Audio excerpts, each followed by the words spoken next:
Next up on the Cosmic News Network, First Contact with Joshua Putt.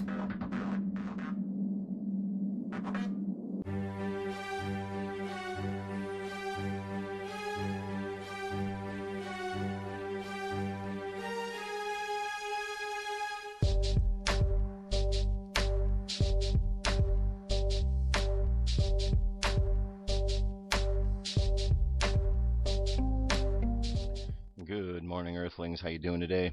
Welcome to First Contact Radio. Hope you're doing well. Let's jump into it. Got a lot of news going on today. This is our cosmic weather. Starting off over at spaceweather.com. The site is up today. Solar wind is 398.5 kilometers per second. Planetary K index at this moment is at a 3. Could get up as high as a 4 in the next 24 hours. Our chance of M-class flares has gone up, 35% chance. However, X-class flare, well, that's also gone up. It was at a 1%, now it's at a 5. And we could see we do have some possibilities for some geomagnetic storm activity. Say that 5 times fast. All right, and what else we have? We have a CME that we need to be aware of here. An interplanetary shock wave. Probably leading edge of a CME hit Earth's magnetic field on the 12th. That was yesterday at approximately 2300 Universal Time, filling skies over northern Scandinavia with bright auroras. Oscar Patterson sends this picture. That's pretty darn cool. It's amazing what nature can do, huh? Said it stayed that way for 5 hours. Half the sky was green for 5 hours. Wow, that's awesome. All right, and then we've got the total eclipse of the sun going on today. There's thousands of sky watchers that have converged on Cairns. I'm going to talk about that later on, so stay tuned. But that's the energy we're going to be dealing with there. Astrologically, still dealing with the same sun sign, therefore the same element, water.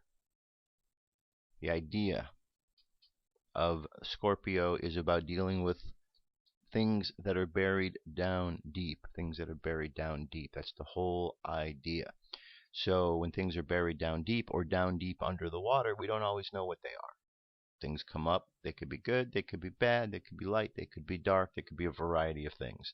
But whatever it is with Scorpio, Scorpio has to do with things down in the depths that are brought to the surface and then dealt with from that point on.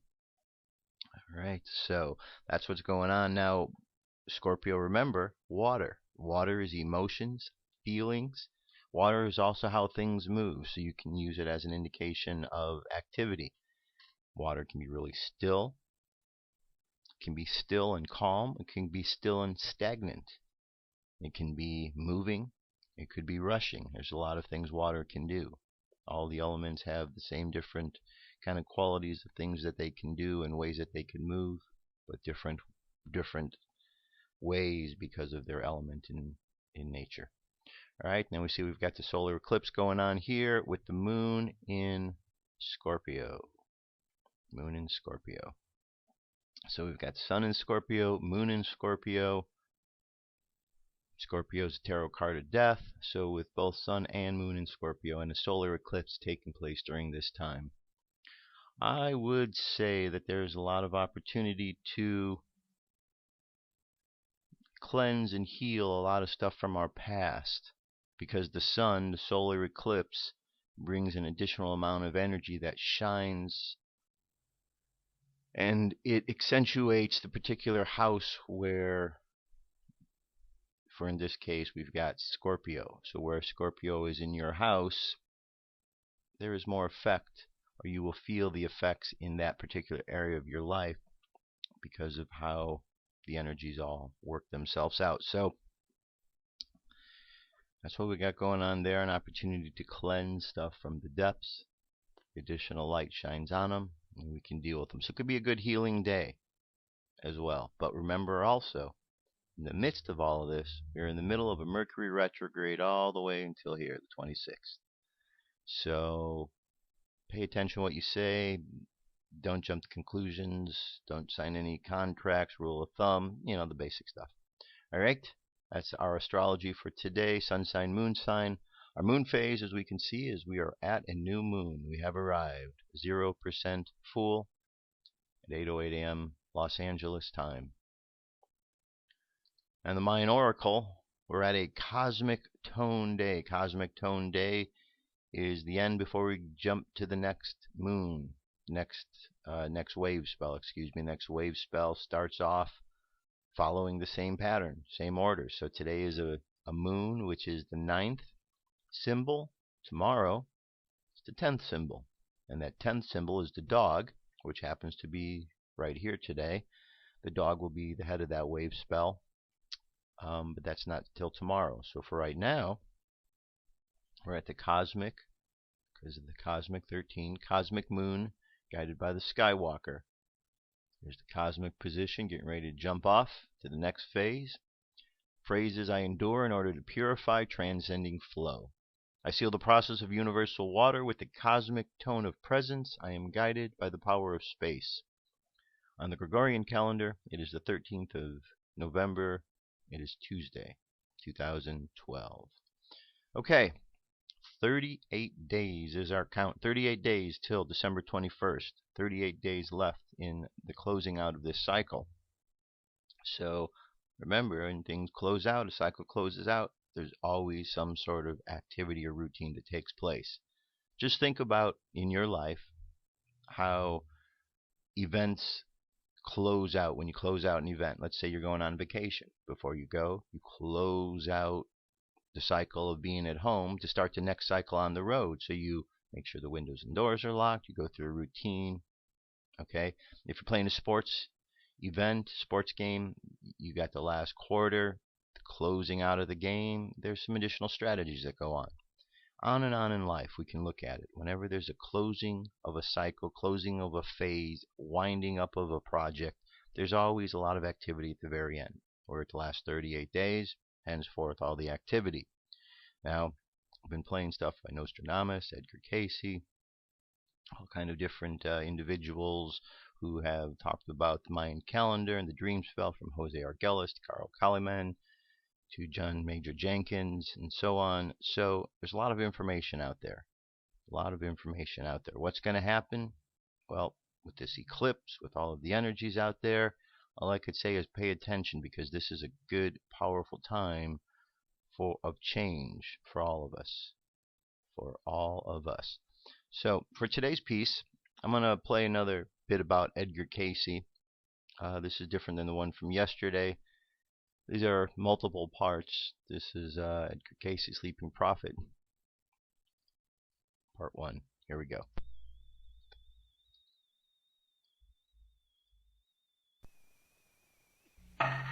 For thousands of years, prophets and futurists have predicted overwhelming changes for the world as we enter the new millennium. What does the 21st century hold in store? Find out next as we investigate prophecies for our future.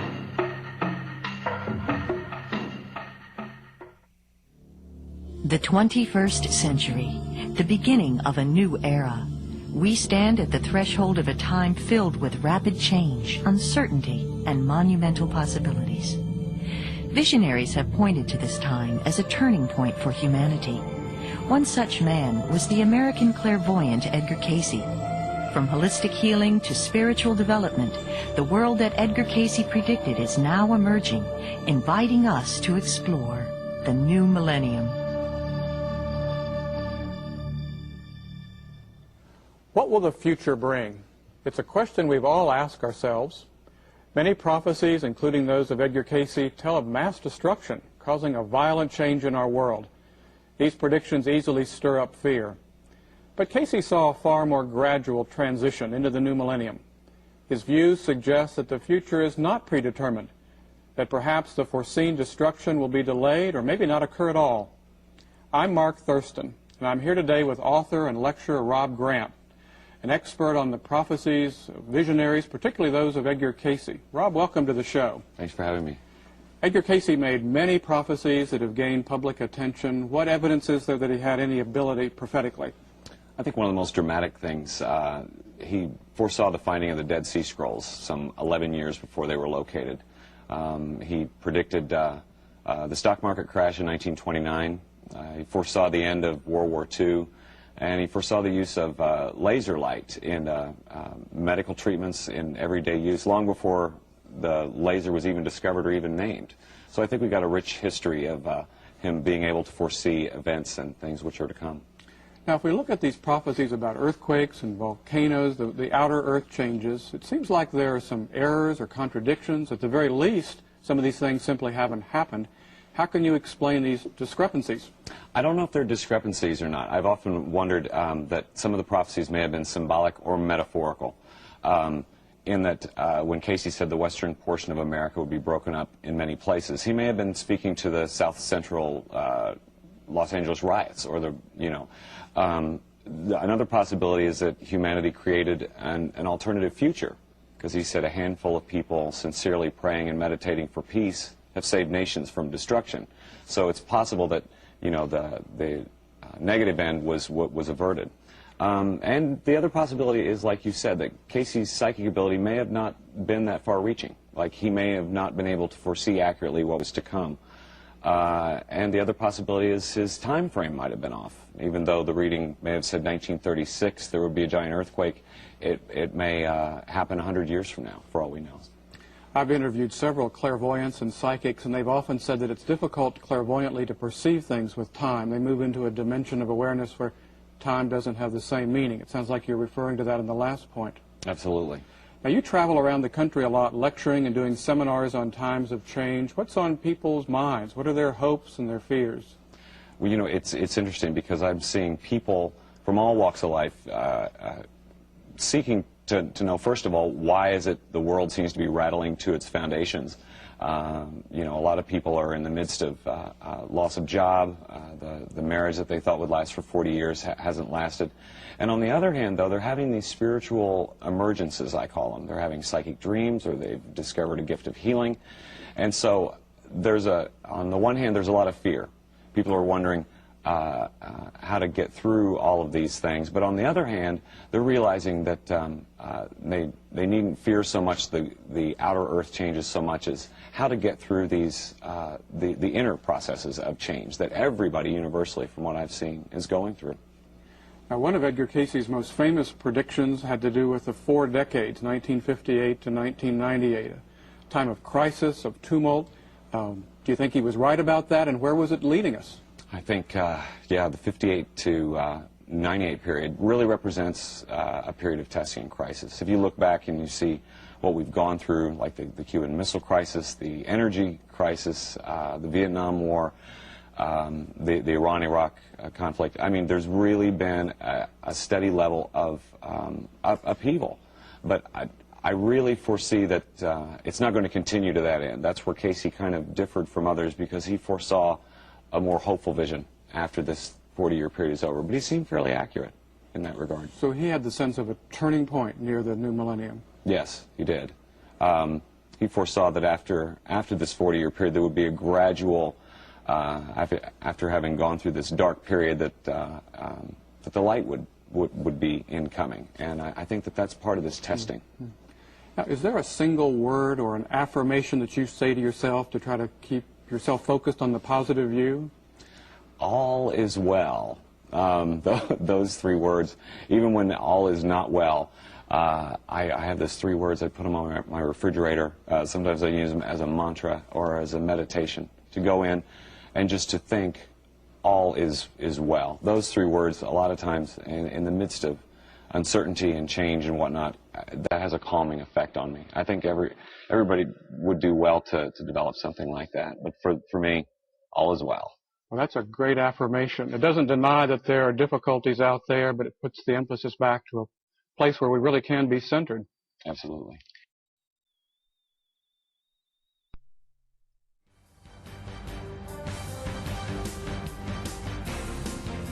This is the UFO News with Joshua Poet.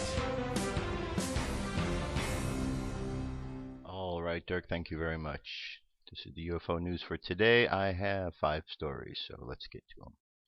Story number 1 comes to us from Michigan. Brothers report object hovering over movie theater. There's a pinpoint of where it was. A Flint, Michigan witness reported watching an object hovering 200 feet away over a nearby movie theater with triangle-shaped lights about 10:20 p.m. on November 11th, according to testimony from the MUFON database. The witness had just picked up a brother from work when bright lights were noticed over the movie theater. The two wondered out loud what the object might be. As they noticed there was no sound coming from it, the two moved closer to the object for a better look. So now I am no more than maybe 200 feet away looking at an actual UFO, the reporting witness stated. Like the entire ship, not just a light or a star. So now it seems like the UFO has identified us by noticing it and starts to move. And I really wanted a picture so everyone could believe me. The pair was unsuccessful at photographing the object, which soon disappeared from view. It disappeared without a sign or trace. After all that had happened, I called the police and asked did anyone else call about a sighting, because I just saw a UFO with bright lights like a football stadium. We couldn't have been the only people to see it, but she didn't take me serious. Okay, so there's story number one. One day these police officers will take people more serious about these things. Okay, next story here from Australia. Glasshouse Mountains are a group of 11 hills that rise abruptly from the coastal plain on the Sunshine Coast, Queensland, Australia. The highest mountain is Mount Bieber at 1824 feet above sea level. But the most identifiable of all the mountains is Mount Tibrogargan, which appears like a giant ape sitting by the roadside staring out to sea. As Greta Kleinbons looked over the Glasshouse Mountains from a cafe at Mary Cairncross Scenic Reserve, she snapped the scene. Okay, this is what she saw over there. Greta of Moonla took the picture with her mobile phone, but it was not until later she realized an unusual object in the foreground. I didn't notice anything in the sky when I took the photo. No balloons, skydivers, planes, nothing, she said. I noticed this black thing in the photo. I checked the lens, and there was no marks on it. And all the photos I took before and after that were fine. It's a mystery, really. It might have been a UFO. I don't know. So, there's the picture. What do you think? Guess this is the one, the big mountain looking out to the sea. Is that the ape? Supposed to be the ape right there, looking out to sea. I guess I could sort of imagine that. Alright, moving right along from Australia, we head over to New York. Now this was during Hurricane Sandy. New York Nets guard Deron Williams said he saw a UFO. So, here we go. GQ. Was there a particular New York moment during the hurricane? Did you see something that made you think that it only happened in this city? Deron. Well, I don't know if you'd call this a New York moment, but I definitely saw something I'd never seen before. The night all the power went out, I was standing on my balcony looking outside the window. Out of nowhere, I saw this big green flash across the sky. It wasn't lightning. It looked like a UFO. And he says, what was it really? Deron says, a UFO, I'm telling you, man. And the guy says, do you really think it was a UFO? And he says, I don't know. I've never seen anything like that before. Well, it really was a UFO because it was unidentified. So, what did he see? I don't know. Maybe someone else will file a report about the same time of something green going across the sky. Alright. Now we go to West Texas. TV news. This is the object. Look at that. Okay. Man is making an extraordinary claim that he's seen UFOs fly over the basin. The person News West 9 interviewed wanted to remain anonymous and said he's associated with the Laredo Paranormal Research Society. The facts are above our skies in the Permian Basin. We are seeing the lights. We are seeing stars. We are seeing crafts. My belief is that they're transporting something or someone, and depending on how depth you would like to open Pandora's box, we're thinking, of course, they're aliens, the man said. He said the lights that he's been seeing going across the sky are following each type of different altitudes, and he's been able to do that with a special type of night vision binoculars that the military uses. What do you say to those people who say they're crazy? News West 9 asked. Well, seeing is believing, but if you don't believe, that's okay. We're not out here to win anyone over, and prove anything to anyone. It is what it is. There's enough facts. There's enough proof out there that we want to know that they're there. We don't know what they want. We know that the government is covering all of this up. Okay, and there's a story from the reporter reading the same report that I just read. Okay, that's what it looks like. All right, moving along from there. All right, the media kind of doesn't know what to do with the whole UFO scene. As you can tell from the various reports that we do, they have different thoughts and ideas and beliefs from believing it's real to laughing about the whole situation. It says here on November 5th, 2012, the International Business Times and other media outlets published stories claiming that UFO sightings are on the decline. The source for this claim is a press release issued by the UK-based Association for the Scientific Study of Anomalous Phenomena, ASSAP. This group asserts that ufology has seemingly been in global decline since the 1980s, and in many parts of the world, UFO sightings have exhibited a general downward trend. But wait, I thought UFO sighting reports were near record levels. The Winnipeg-based group Ufology Research tracks UFO sightings reports in Canada, and data published in their 2011 Canadian UFO survey concluded that 2011 was a near record year for UFO sighting reports in Canada. The year's numbers just shy of the record set in 2008. And then we have a bunch of other little things here. In 2010, UFO sightings on the rise. That was the Halifax Courier. In 2011, the io9.com published a story, UFO sightings on the rise. On the rise, here's a story from Finland. And here's another one from the Herald Sun in July. And then here we have UFO sightings skyrocket January 2012. Although these headlines and many more just like them were published during the past couple of years, that did not deter several media outlets from publishing recent headlines like UFO sightings on the decline, scientists debate possibility, aliens are an urban legend, and aliens may not exist after all, in response to a recent release by ASSAP. So, it would appear that our media is not being honest. I know, it's a shock. It's a shock. I know you expect that they're honest. Sorry to burst your bubble. Okay, and here one last story here, UFO news related. Angelika presentation, The Gathering of the Forces of Light. You ever wonder what's happening in the world? Are you hopeful for the future? A new world is being born despite the chaotic events reported in the daily news. A new spirit of cooperation is slowly growing among everyday people. We are learning that the most powerful force on earth is people power. What is the way forward? Well, the forces of light have come from humanity's past and from other planets to help. Crop circles, UFOs, spacecraft, miracles, light, and love signal their arrival. They bring gifts of undreamed of technology, inspiration for brotherhood, reassurance that we can save our planet and ourselves. An unusual star has been appearing in the skies over the world, flashing colors, moving about, and creating wonder in all who see it. It is the herald of a great teacher who leads the forces of light and awaits our call. Time is short for humanity to save our planet. All right, so that's a good story right there. Very important, very important. So let me share a story with you, UFO related story. Last time I had an experience. I was driving back to Los Angeles from Riverside, California. I just got on the freeway. I had a business meeting, and I just left my meeting. I was driving back on the 90 freeway. Now it takes not a long time, less than an hour to get from the Riverside back to the LA area. And I hopped on the freeway, just started going, and I'm telling you, it wasn't long before I got going, and all of a sudden I'm in this communication, a telepathic communication with a gray. And we had a conversation, during which time a story was told to me about how their race have come here from the past.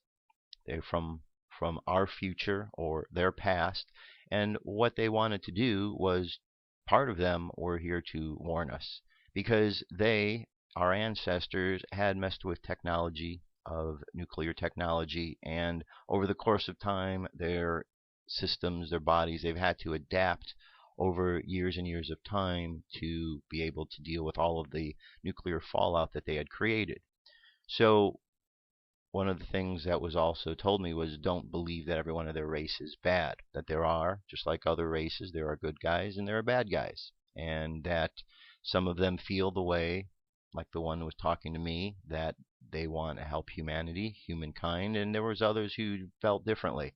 But the bottom line is they wanted to see that we stop messing around with the nuclear power because we were messing around with something very dangerous. So I had this whole communication, and it seemed like it was, I don't know, all of 5 minutes, and the communication ended. And the last thought that came to my mind before it completely ended was, what if everything in your life up to this moment was just a dream? And then I didn't open my eyes because I was driving. Then I just kind of realized where I was. I was getting off the freeway, and I'm telling you, it was like 5 minutes from the time I got on the freeway to the time I got off. I can't explain how I got from point A to point B so much faster than I normally would have, because the time reflected that I did get from point A to point B quicker, but I had a communication. So that was my last story. Last communication that I had, and it just fits in with everything that I have researched and studied and know, on my own anyway. So, good confirmation. Anyway, that's the UFO news for today. I'm going to jump away for a moment. I'll be right back because I have a lot more. Stay tuned. What if our government was responsible for some of the greatest crimes against this nation? Would you really want to know? These are big questions, but these questions deserve answers. It's time to demand the truth. People should not be afraid of their governments. Governments should be afraid. All right. People should not be afraid of their governments. Government should be afraid of their people. Seems like these days a lot of people are afraid of the government. A lot of people seem to be afraid of Obama. Okay. Obama. The abomination of our time, huh? Telling you. Okay. First up, Dr. Paul.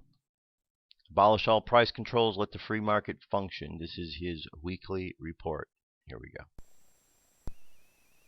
Hello, this is Ron Paul with your weekly update for November 12th. As the northeastern United States continues to recover from Hurricane Sandy, we hear the usual outcry against individuals and companies who dare to charge market prices for goods such as gasoline. The normal market response of rising prices in the wake of a natural disaster and resulting supply disruptions is redefined as price gouging. The government claims that price gouging is the charging of ruinous and exploitative prices for goods in short supply in the wake of a disaster and is a heinous crime. But does this reflect economic reality or merely political posturing to capitalize on raw emotions? In the wake of Hurricane Sandy, the supply of gasoline was greatly disrupted. Many gas stations were unable to pump gas due to the lack of electricity, thus greatly reducing the supply. At the same time, demand for gasoline spiked due to the widespread use of generators. Because gas stations were forbidden from raising their prices to meet the increased demand, miles long developed, and the stations were forced to start limiting the amount of gasoline that individuals could purchase. New Jersey gas stations began to look like Soviet grocery stores. Had gas stations been allowed to raise their prices to reflect the increased demand for gasoline, only those most in need of gasoline would have purchased gas, while everyone would have economized on their existing supply. But because prices remain lower than they should have been, no one sought to conserve gas. Low prices signaled that gas was in abundant supply, while in reality was exactly the opposite, and only those fortunate enough to be in the front of the gas lines were able to purchase gas before it sold out. Not surprisingly, a thriving black market developed, with gas offered up to $20 per gallon. With price controls in effect, supply shortages were exacerbated. If prices had been allowed to increase to market levels, the profit opportunity would have brought in new supplies from outside the region. As supplies increase, prices gradually would have decreased as supply and demand return to equilibrium. But with price controls in effect, what company would want to deal with the hassle of shipping gas to a disaster-stricken area with down power lines and flooded highways when the same profit could be made elsewhere? So instead of gas shipments flooding into the disaster zones, what little gas supplies is left is rapidly sold and consumed. Governments fail to understand that prices are not just random numbers. Prices perform an important role in providing information, coordinating supply and demand, and enabling economic calculation. When government interferes with the price mechanism, economic calamity ensues. Price controls on gasoline led to the infamous gas lines of the 1970s, yet politicians today repeat those same failed mistakes. Instituting price caps at a below market price will always lead to shortages.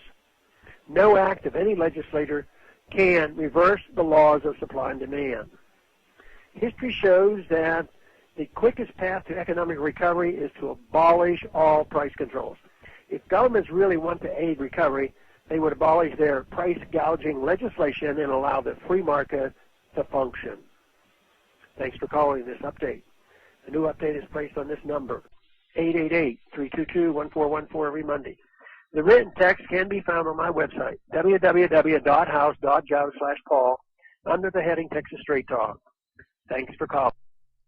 All right, more good advice from Dr. Paul, as always. As always. All right, you know, one thing I notice about Americans is Americans sometimes seem to be their own worst enemy. Because at a time when there's a crisis, people should work together. But when people start gouging prices and companies start messing around like they're doing with all of the finances out there, and it becomes about money rather than about people helping people. That's why you hear that there's great community that's taking place and more assistance taking place from the community than it is for others. I saw a great picture the other day. I don't have it here, but it was a picture of an Occupy tent that was set up out there in New York. Occupy New York had set up, and they were feeding the FEMA workers. Yes, FEMA, which was supposed to be out there taking care of others, was being taken care of by Occupy New York. I'm telling you, do a Google search. You'll find that picture. Occupy New York takes care of FEMA. I guarantee you. Look that up, you'll find that picture. It's amazing. FEMA's supposed to be taking care of people? I don't think so. They don't know what to do to take care of people. So you've got confusion. You got good people in the organization trying to help, but they don't know what to do. Not in chaotic situations.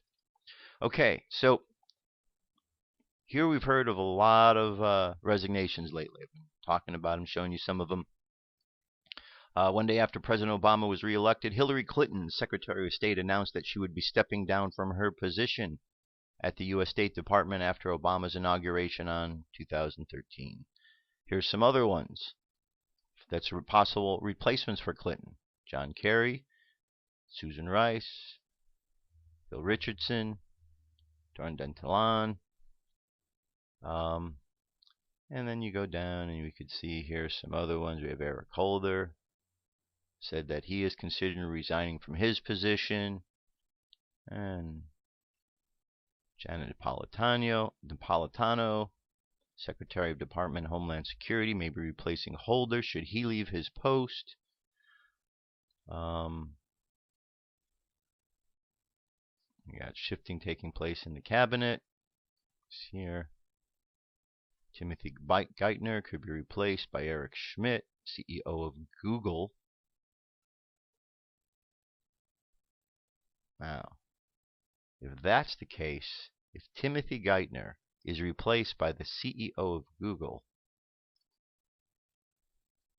you can no longer say that there's not a connection between Google and the government. You know, so something to consider there. We see what's going on with Petraeus, and now we hear that there's more people coming forward, and so on and so forth. So the rats are scurrying quickly to get out of the danger zone because the people are onto them. And that's what rats do when there's a problem. The rats scurry. So that's what we got with our government. Rats scurrying. Now, here's somebody that he is considering also. This is an article. Obama considering John Kerry for defense secretary. Can you imagine this jackass being the defense secretary? Whew.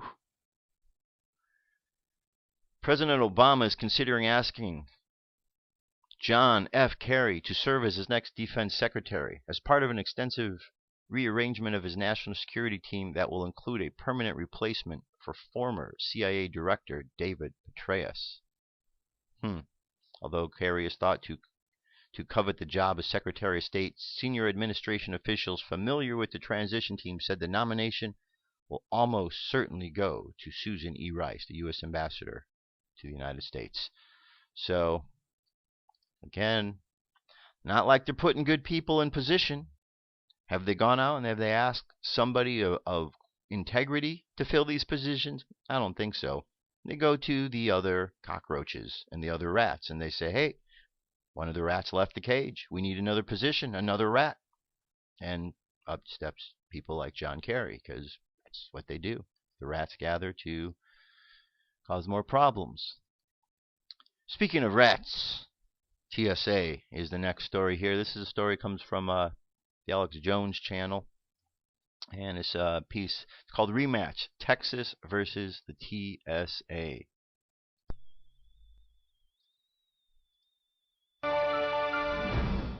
And back home, it seems that the state of Texas is pretty much fed up with the TSA. A legislator has drafted legislation to significantly reduce the TSA's power. The controversial TSA's power, according to a bill drafted by Representative David Simpson. He's a Republican from Longview. He pre-filed a bill to stop aggressive TSA groping in the Lone Star State. The Texas Travel Freedom Act, House Bill 80, would make it a criminal act to intentionally touch, quote, the anus, breast, buttocks, or sexual organ of the other person, including touching through clothing, end quote, without probable cause.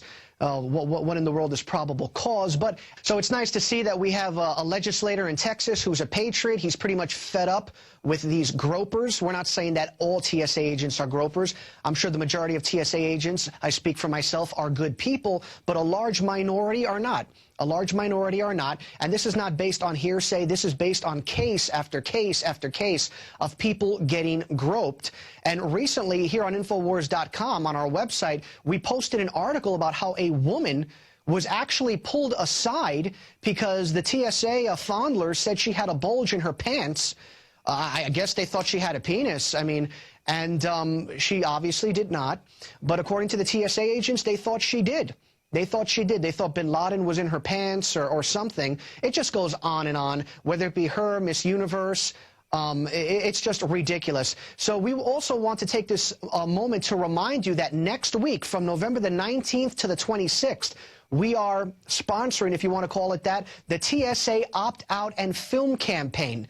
That's going to be taking place from November the 19th to the 26th. We encourage you, if you're watching, to go to your local airport and just film these individuals, many of whom are gropers, doing their job. It's completely legal. It's completely constitutional. If you look online, there is a link on one of our articles that shows the TSA saying on their website that you can film them, so you can print that off and send it to them when they try to act like godlike figures and say, what are you doing? So there you go. And you don't even have to be flying that week. You can just, it's public property. You can go to your local airport, film them, obviously be respectful, and just watch as many of them obviously run away like cockroaches. Last year or 2 years ago, another outreach effort, a similar outreach effort took place, and as a result, they stopped the X-ray machines.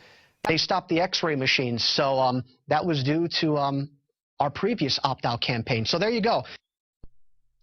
All right, so let's see what happens. Let's see what happens when the TSA gets confronted with people with cameras. Okay. This should be a little bit disturbing. New Jersey. Old General Motors plant being converted to active FEMA camp. All right, as you are reading this, a massive FEMA camp tent city is being erected north of Woodbridge. Military guards are present and reports of black helicopters circulate throughout the town. According to local reports, near the Linden Airport, north of Woodbridge, a massive FEMA camp is being constructed in plain sight as military guards and officials downplay the activity as normal. Inside the camp's perimeter, there are water tanker trucks, tents, building supplies, and portable shower sanitation facilities, causing concern, to say the least. It was reported by the Woodbridge Patch that a few guards admitted the new construction on the site was indeed a FEMA project. FEMA spokesman Scott Sanders denied that the project was in any way considered FEMA, stating that the report by Deborah Bell, "We might provide provisions, but we don't run shelters," when asked if the tents should be used for people displaced by Hurricane Sandy. Across the Arthur Kill from Woodbridge, Staten Island residents who were devastated by last week's hurricane and storm surge are still homeless. The report goes on to read, officials in Staten Island have been looking at several possible sites to house Sandy victims, including reopening an old prison facility, according to Staten Island Advance.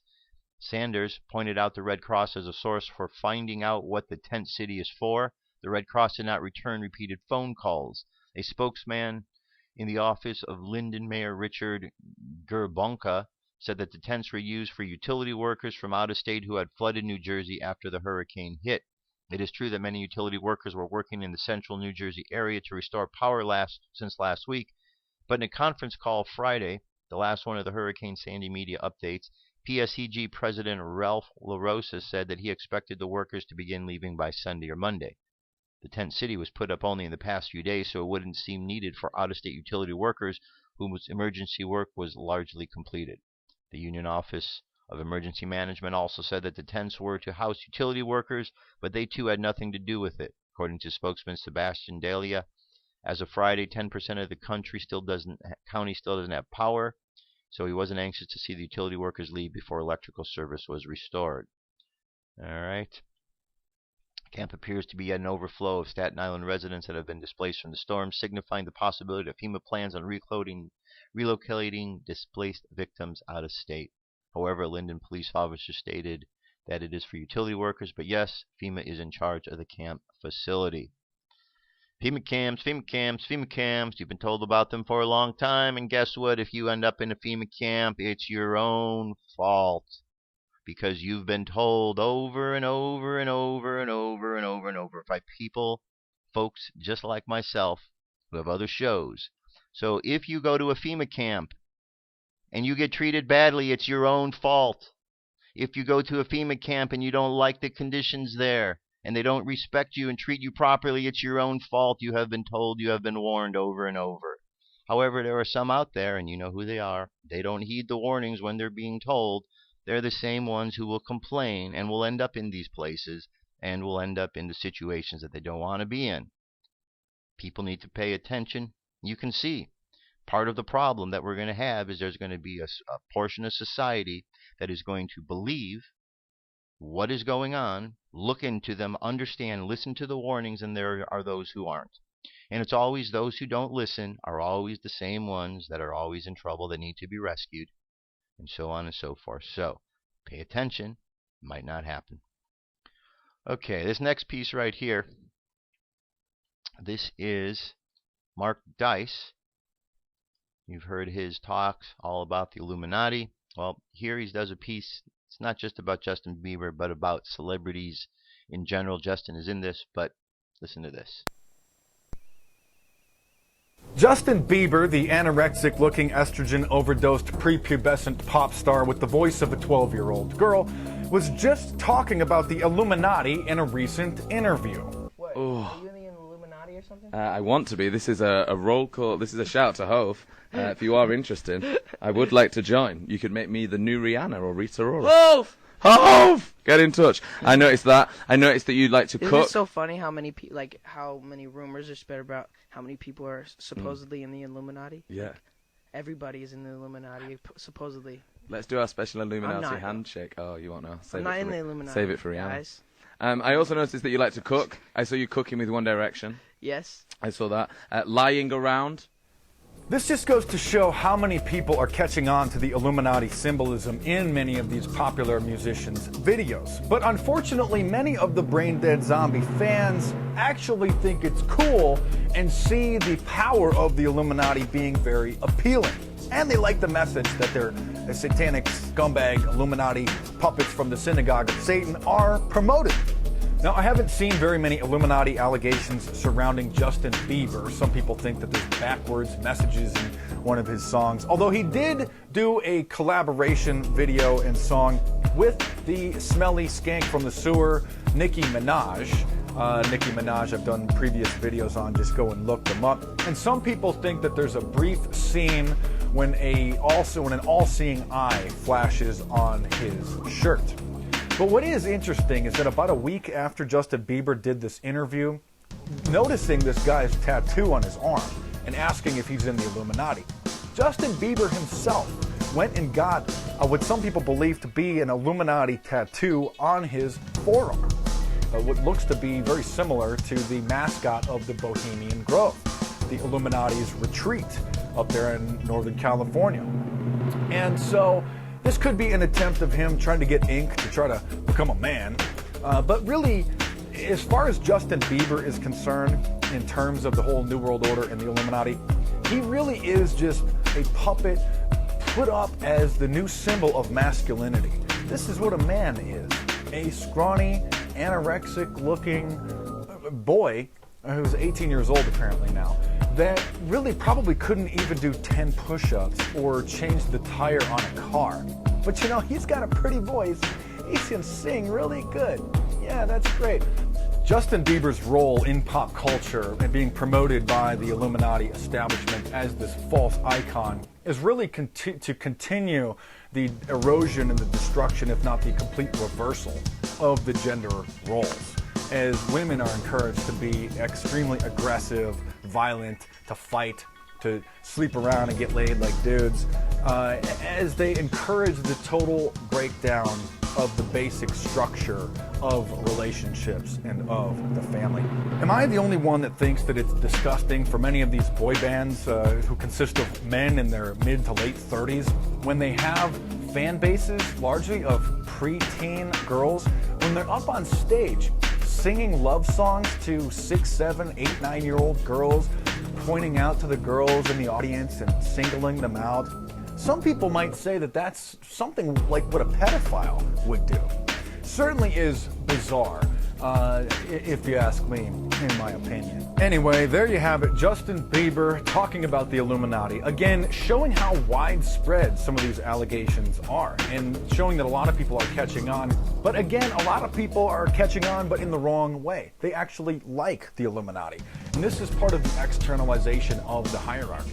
As these satanic Luciferians come out of the shadows and basically admit that they have been the secret rulers of the earth while claiming to be the divine guardians of the royal secret, the helpers of mankind, working from behind the scenes all of these generations. But now is the time, they say, where they can finally and safely come out of the shadows and externalize the hierarchy.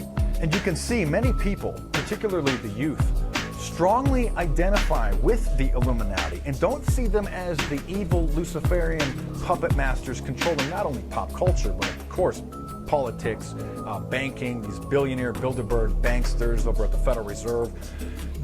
The large portion of the masses actually see that power and desire it for themselves and want to be a part of it. They want to identify with it.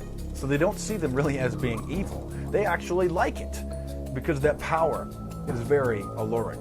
And of course, many people don't want to have any sort of morality, any sort of code of conduct in their life, in the lives of others. And so the Illuminati Luciferian philosophy of do what thou wilt is very, very appealing for them. I'm Mark Dice. Thanks for watching. Subscribe to the channel. Check out some of my previous videos. And of course, there's more on the way. All right. So, I mean, don't you think that is a bit disturbing?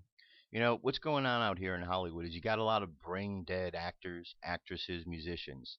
Absolutely freaking clueless. I'm telling you. Clueless. Beyond clueless. If you live out in the United States and you want to understand cluelessness, come to Hollywood. Or read about some of these actors and actresses. Read some of the interviews that they say, some of these musicians. Listen to the words that come out of their mouth, and you realize how uninformed they are. So when you got a situation that occurs, and you have a guy like Justin Bieber who is just mindlessly repeating these things, and then going out and getting a tattoo like Moloch, what do you think his fans are going to do? They're going to go out and they're going to follow, and they're going to get tattoos just like he does, just like their celebrities. So if you have a daughter or a son or someone who's a Justin Bieber fan, pay attention, okay? Because you don't want to have your kids following the example of somebody who is uninformed about what's going on in the world. Because if that's the case, they're going to be running around with these Moloch tattoos on their arms, thinking it's all cool, when Moloch is the big owl that the story is ate the children. So that's what it is. So now kid's got an owl on his arm?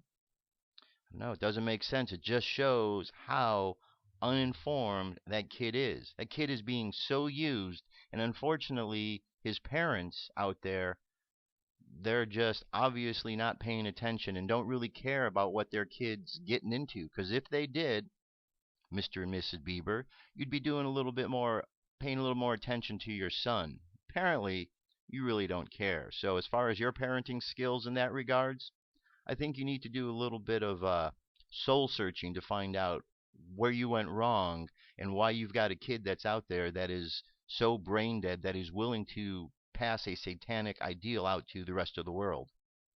Figure that one out and tell your kid to stop doing that, because it could be a positive role model in the world, seems to have a lot of fans, but if he's out there passing satanic information along and not knowing he's doing it, then what good does that do, right? Monkey see, monkey do. We have a lot of people in the world who see somebody do something and they'll repeat it. So kids will see the tattoo on the arm, they'll go on and repeat it. Just like they're repeating all the stupid stuff about the vampires in the vampire movies. It's ridiculous. Your kid's not a vampire, but your kid wants to be a vampire because he's watching all these stupid movies out of Hollywood. I wish Hollywood would quit making them, but that's what they keep doing because this is a dark place. I'm telling you. There's liars, there's cheaters, there's thieves out here in Hollywood. And then there's the bad side. Okay. This one here, solar storms, the impact on human life. The sun has weather, sunstorms give off flares composed of tremendous amounts of hot gas and high energy particles. Earth is the path of solar flares. The storms on the sun impact the magnetic field on the Earth and cause hurricanes, earthquakes, tornadoes, and storms and volcanic eruptions. The sunstorms do more. The flares impact the magnetic field on the Earth, which in turn affects the magnetic field surrounding each person. They affect human biology and human consciousness. The flares influence brain activity and central nervous system. The effects manifest as worry, anxiety, agitation. Someone may feel exhausted, queasy, dizzy, or nauseous. Short-term memory may be a problem. Someone may notice headaches, head pressure, and an irregular or faster heartbeat. Other symptoms of change include not sleeping well, having unusual dreams, losing track of time, and forgetting words when speaking. Solar flares are changing us on a cellular level. Our cells contain emotional memories from our life experiences. Often negative emotions create low-frequency energy. Solar flares cause high-frequency energy. When the two energies meet, the lower energy is pulled into the higher frequency. Negative emotions such as grief or sadness are released. Someone may let go of the emotions and not understand how or why it happened. Solar flares clear the memories stored in our cells. So we've been talking about these solar flares, and I've been talking about this very thing. Everyone is being changed. The sun is being tweaked. Things that we see going on up there with the different ships, they're doing adjustments and tweaks to the sun, which are affecting everyone's DNA. That's part of this change that we're going through. So it's good that this article's here. There's more to the article. Read the article so you can understand a bit more about the process. Now here's one. I wanted to put this link available to you. It is a link from Packler at Pack Alert Press, 38 survival downloads and handbooks. Pioneering SHTF, for those who don't know, shit hits the fan. And engineering, urban gardening, defense, and more. So right here, what you can see, all kind of links to all kind of information. So go ahead and check out this page. Check out these links. So if you ever have a situation, you know what to do. All right? Good information to have. Good information to have. All right, now we have a solar eclipse today, and we just talked about the sun and solar flares. Well, an eclipse, same thing. Our body is being hit with energies, and the solar eclipse certainly accentuates that. It says after a gap of more than 2 years, a total eclipse of the sun will be visible this week from northeastern Australia. Residents and visitors in Cairns and Queensland will see the moon completely cover the sun for 2 minutes in the eastern sky shortly after local sunrise. The total solar eclipse will occur Tuesday, November 13th, but will actually be November 14th local time for observers south of the equator. The eclipse's partial phases will be visible from all Australia, New Guinea, and New Zealand, as well as part of Antarctica and a far southern slice of South America. The total solar eclipse, however, can only be seen from a narrow corridor running southeast across Queensland and the Northern Territory in Australia. Well, here at this link, it tells you when it is, and they're going to do video of the eclipse as it goes on, so keep this link handy. You'll be able to check out what's going on. And one more here. This comes from the time and date. You can find out what time in your area you can see the eclipse. Here in Los Angeles, 7:37 p.m. tonight through 12:45 a.m. is when the eclipse is going to be taking place. It's actually taking place, 7:37 over there to 12:45 a.m. here in Los Angeles at 11:37. So just in 2.5 hours from now, 2 hours and 37 minutes from now, we're going to be having the eclipse. So take time out, whatever you're doing, from 11:30 onwards. Take a little time, focus your energy and attention to what's taking place. Here's also a list for around the world, so you can see what time in your particular time zone you'll be able to, or the eclipse is happening. And of course, if you're not in one of those areas, you're not going to see it, but nonetheless, you can watch it online. All right. Okay. That brings us, last but not least, to our meditation for today. So go ahead and close your eyes and relax.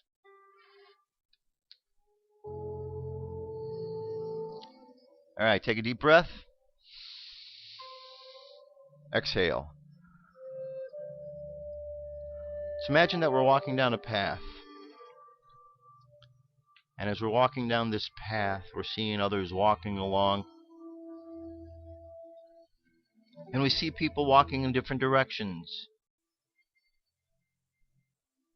And there are those who seem to be very focused, while there are those who seem to be confused. And as we walk and we see those who are confused, there's something inside of us that wants us to reach out. So whenever we see someone confused, we reach out and we tell them the direction that they need to go. We share with them information that they need. And each and every individual is different.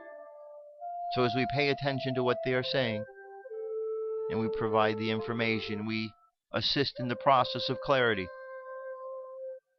And pretty soon, as we see more and more people walking up to those confused and explaining what's going on, the confusion ends. And we realize that the great power on this planet is not the technology, but the people, the earthlings upon this planet,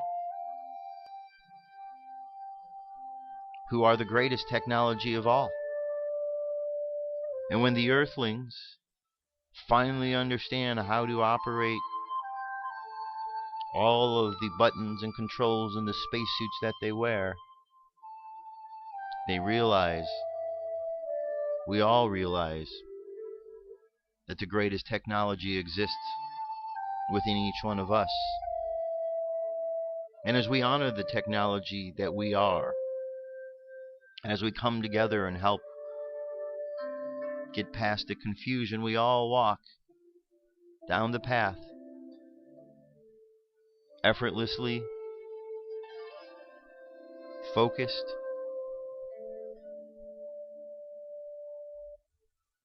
imagine all your chakras are activated. And as you walk through, see that everybody is reminding everybody else about activating their chakras. And everybody's helping everybody. Red at the bottom of the spine, orange at the belly button, yellow just below the rib cage, green at the heart, blue at the throat, violet at the third eye, and indigo at the crown chakra, and finally up into the cosmos' bright white light. Imagine everybody walking around connected energetically to the cosmos and to the earth. And imagine the feeling that comes when everybody understands this connection, not just a few. When all the disbelievers begin to believe, when all the skeptics begin to have faith, and when we all get on the same page of understanding what is going on, life really moves. For it is consciousness, our consciousness, that affects all things. And despite the fact that there are plenty of prophecies that show a time of change, one thing inherent in all prophecies are the possibility that we can make a change in what happens by focusing our consciousness on love, by focusing on the positive. That the doom and gloom is easy to go to, but the opportunity for growth and graduation, well, that's even better. That requires a little faith, but we all have the faith within us. Some need to exercise a little more than others. So let's just imagine the idea of faith. And as we walk through the world today, let us practice exercising the faith muscle. Whatever that might be, take a little step today towards exercising your faith. And every day a little more. So as you hold that idea of faith in your heart, let's bring our energy and attention back to the present moment on the count of 3. 3, coming back to the present moment, filled with confidence. 2, coming back to the present moment, holding on to the faith. And 1, coming back to the present moment, happy, healthy, and whole. Happy, healthy, and whole. There you have it. That's the end of our show. Prayer meditation. Thanks for being here again. I'll be back tomorrow with more news information. Let's just keep taking care of each other out there. That's what this time's about. We're going to make it through. We're going to make it through these tough times because the problems do not exist inside unless we allow them to exist. This is an opportunity of change, of cleansing, of clearing. Let's use the energies around us to clear out all the old and make room for all of the new, the good, the love. Because that's what the universe has in store for us if we allow. I'll be back tomorrow with more news and information. You have a great day. I'll talk to you soon. Peace. I'm out of here.